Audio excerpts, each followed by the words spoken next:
CBN Vida Profissional, com Andréia Salsa. Olá, ouvintes da CBN, aqui é Andréia Salsa, do quadro CBN Vida Profissional.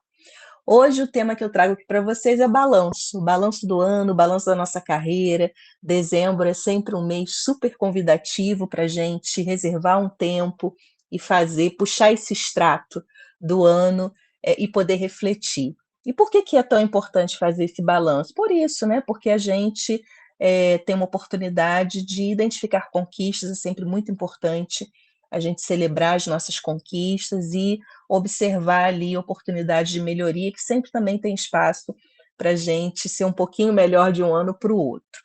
E isso ajuda muito, esse exercício de balanço, para a gente poder alinhar os nossos próximos passos, né? 2025 já está aí, é bom que a gente tenha ali minimamente objetivos, não só profissionais, mas pessoais, e essas duas dimensões sempre conversando tanto.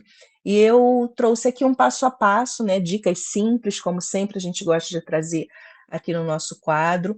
Então, o primeiro passo é revisitar as nossas metas. Quem tem aí o hábito, e eu já recomendo que é um ótimo hábito, que de um ano para o outro a gente possa fazer uma lista, não aquelas listas enormes, mas a gente pode travar aí umas 3 ou 4 metas a cada ano. Então, quem tem esse hábito, avaliar, né, o que foi alcançado, o que ficou pendente. E mesmo para quem ainda não tem esse hábito, dá para a gente fazer esse balanço, mesmo que você não tenha uma listinha lá anotada, né, na virada de 23 para 24, mas dá para a gente analisar, né, as nossas conquistas. Eu sempre recomendo que a gente tenha um caderninho ou um bloco de anotações, ou mesmo o celular, né, anotações do bloco do celular, para a gente listar essas realizações, escrever mesmo. Quais foram essas realizações mais tangíveis? Então, eu tive promoções, eu tive algum projeto bem sucedido, se eu sou um empreendedor, eu consegui ampliar o meu negócio, né? Como que está o balanço, né? Eu vendi mais do que eu tenho de estoque, como que está esse equilíbrio? E também listar as minhas realizações intangíveis, que normalmente as pessoas não fazem, tá? Que é fazer uma lista assim, quais foram as minhas habilidades que eu consegui desenvolver? Eu consegui expandir, por exemplo, a minha rede de relacionamento, a minha rede de contatos, aquele eventual comportamento que eu gostaria de ter melhorado no ano de 24, eu consegui fazer algum tipo de avanço ou não? Então, também fazer essa lista de realizações intangíveis é muito interessante. E identificar os desafios e as lições, né? Quais foram as lições, refletir sobre esses obstáculos que eu tive que enfrentar, né? E os que você conseguiu superar.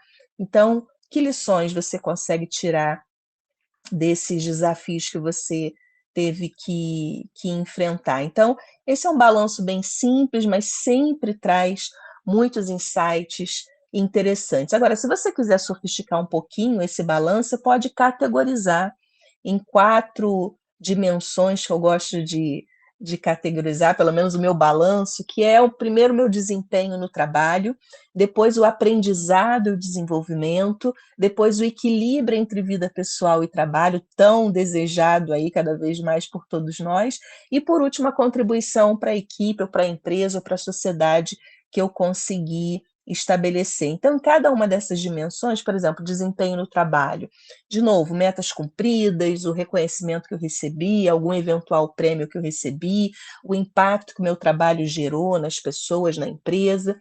Aí, quando a gente vai para a dimensão do aprendizado e desenvolvimento, cursos que eu concluí, as habilidades, né, que conversa muito com o que eu falei mais acima, mas aqui a gente está sofisticando um pouquinho mais, né, as habilidades que eu aprimorei, o equilíbrio entre vida e trabalho, né, como que está a minha qualidade de vida, eu tive tempo para hobbies, eu tive tempo para minha família, como que está a qualidade das minhas relações pessoais. E, por último, a contribuição para a equipe ou a empresa, para a sociedade, né? Quais são os exemplos que você consegue pensar de colaboração e influência positiva que você teve, né? Trabalho voluntário, você teve oportunidade de fazer algum tipo de trabalho voluntário? Então, dividindo nessas categorias, você vai sofisticando cada vez mais o seu balanço. Agora, se você quiser sofisticar ainda mais, Você pode usar uma ferramenta, né, que inclusive se usa muito em planejamento estratégico, em grandes estruturas de projetos nas empresas, que é a metodologia SWOT. Só que você faz um SWOT pessoal. Então você vai analisar as suas forças, aí você faz uma lista, né? Pode botar aí 2 ou 3 forças que você percebeu que você teve em 2024. As suas fraquezas, também coloca aí as 2 ou 3. As oportunidades e as ameaças, né? Porque a matriz SWOT, ela é baseada nesses 4 elementos: forças, fraquezas, oportunidades e ameaças.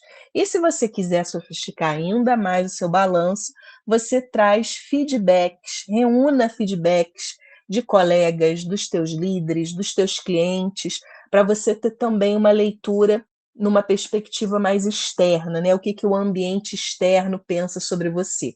Aí você vai ter um balanço muito completo, muito mais completo, pelo menos, para você entrar em 2025 aí mais seguro, definindo objetivos claros para esse próximo ano, né? Definindo as metas, e aí sempre metas de curto, médio, longo prazo, se você também quiser sofisticar um pouco esse planejamento, mas pense em ações específicas e ações alcançáveis, né?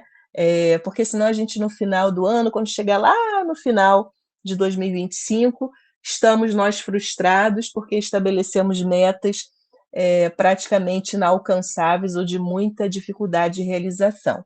E aí é sempre bom, ainda que você estabeleça metas agora no início de 2025, que você considere revisitar ali quando estiver no meio do ano, né? Porque às vezes o mundo muda, né? E quase sempre o mundo muda e a gente precisa reajustar os nossos planos. Então, tem gente que gosta de fazer isso de 6 em 6 meses, tem gente que gosta de fazer de 3 em 3 meses, mas é sempre bom revisitar, mas não perder o foco para que no final do ano, quando a gente de novo vai fazer um balanço, a gente possa celebrar, né? E eu acho que no final de tudo, quando a gente está fazendo um balanço, eu sempre gosto de reforçar isso, que é bom a gente celebrar mais do que tudo, né? Poxa, deixei de fazer aquilo, mas vamos celebrar as conquistas, né?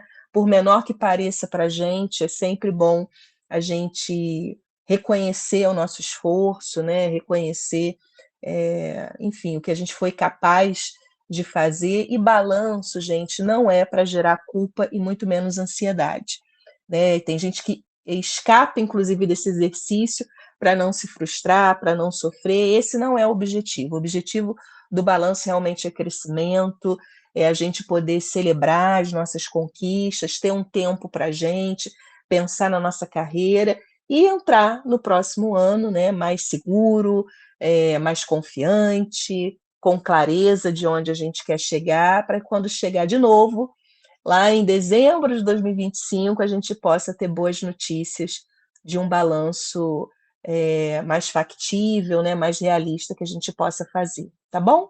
Então é isso que eu queria passar para vocês e um ótimo aí balanço e um ótimo 2025 para todos nós.